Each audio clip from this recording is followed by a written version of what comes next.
Outriders has an endgame like all other looter shooters, but most looter shooters do fail at this hurdle, as we know. Anthem, Avengers, that's just to name a few. We're hoping Outriders can buck the trend with this in the form of their endgame, which is called Expeditions. How we doing, guys? Welcome back to another YouTube video. I'm Hangry Higgs. Let's jump straight in and have a look at these expeditions. So Outriders Expeditions are their take on endgame.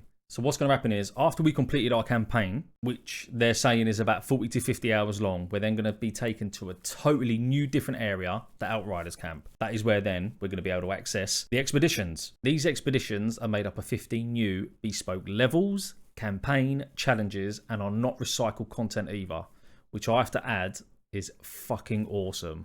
Because the last thing we want to do, and we've all had enough of it in all the looter shooters we play, is keep playing recycled content. It gets boring.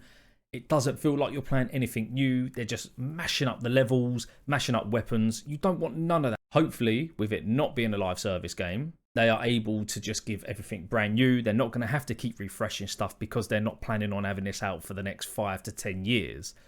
That could change, obviously, depending on the success of the game. But the fact that we're getting a brand new endgame is only a good thing, right? So after you completed the 15 levels, you then open up the final expedition, which is Eye of the Storm. So if we look on this screen grab here, you can see to the top right, we've got Eye of the Storm there with the skull inside the circle with that blue swirly effect going around it. Then underneath, you can see lots of little white different circles, which are going to be expeditions that we can open, I'm guessing. To the left-hand side, they've given us 4 names. You've got Marshland Caverns, Boomtown, Archways of Enoch, Time-Worn Spire, and then just underneath that to the right, you can see the Outriders camp, which is the area. This is basically our hub, which is where we'll sort out all of our gear and upgrade armor, mods, weapons if we need to, and just get ready for when we do eventually go off into our expeditions. So before you start an expedition, you will then have the option to select a challenge tier, which is basically the difficulty level. So as you can see here, you've got expeditions. Where the arrow's pointing, it's got reached tier 4. Now, I'm guessing that's a progression system. So basically, you've got to go through tier 1, tier 2, tier 3, etc. And on the right-hand side there, it's got progression, challenge tier. Each new tier rises enemy and loot level. And then another screen is going to come up as well. Before you press start, you're going to see these crates here, different color crates. And above that, you've got different symbols. So basically there, you've got time slots next to it. So if you complete the expedition in that time, you'll then get some bonus loot. In the case of doing it in 15 minutes and 57 seconds, you're going to get 2 times epic gear, 1 times rare gear, and plus 3 tiers. So with that, that's basically going to give you the option of going up another 3 tiers. The higher the tier, the better the loot, but also the harder the enemies.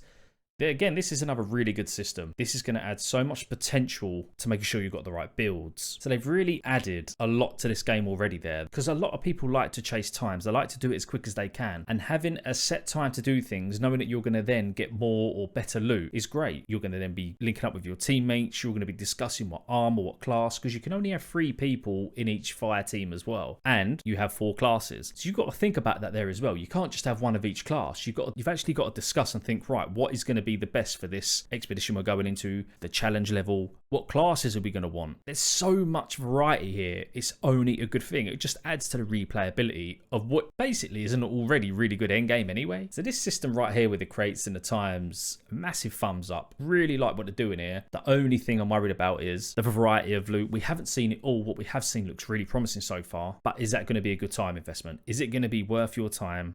So we already know when choosing your tier level, the game will also show you the expected enemy level, which will be the same range as the loot you will receive. But another big factor is you will not get loot from the enemies you kill, but only once you have completed the actual level itself.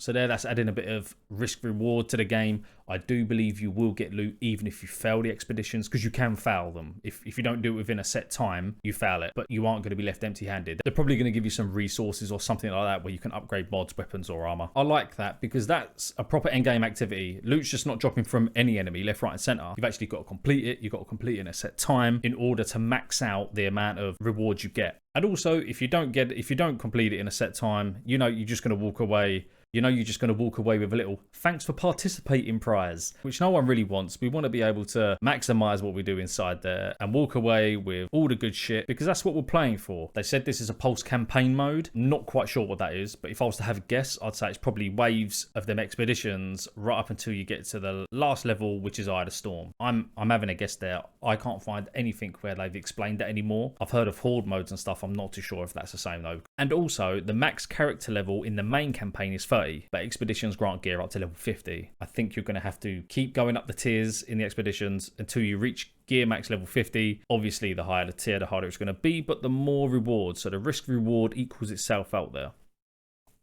And after that, I'd also say the most important features of this game mode are modding and crafting, upgrading your gear to get the perfect build, which will then allow faster clears and better loot, which is what we're all playing this for. In my next video, I'm going to be going over the crafting table option in this game. That's something that Division 2 done really well, so hopefully that works as well as what I think it will, but we'll go over that in our next video, guys. The longevity of the end game looks pretty good so far. You got to think, the advantage of it not being a live service, you know that this does have a shelf life. They're not planning on having this out for many, many years. They're not having to rehash content because us as gamers are gobbling up all of the content so quick. They need to keep putting fresh stuff out to keep us playing.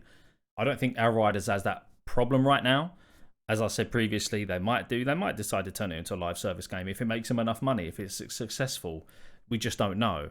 But so far, we know we're going to get everything fresh because of the live service model. But all we can go by is what they're telling us and what they're showing us, and it looks good so far. So if they're saying this is all brand new stuff and we've not experienced it before, happy days. All we can do is take their word for it.